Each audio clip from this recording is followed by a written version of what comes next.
if you're experiencing connection errors in The Sims 4, particularly error code 2025, follow these steps to troubleshoot and resolve the issue. Step 1. Check your internet connection. Ensure that your internet connection is stable and working properly. You can do this by testing other online services or websites.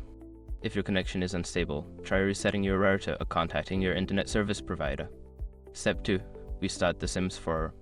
Close the game completely and restart it. Sometimes, simply restarting the game can resolve temporary connection issues. Make sure to save your progress before closing the game. Step 3. Update the game. Check for any available updates for The Sims 4. Open the game launcher and look for an update option. Keeping the game updated can fix bugs and improve connectivity.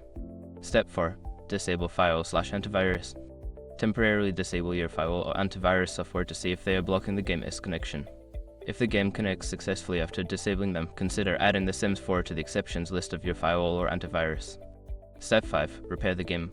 Use the game launcher to repair The Sims 4. This option can fix corrupted files that may be causing connection issues. Right-click on the game in your library and select the repair option. By following these steps, you should be able to resolve connection errors in The Sims 4.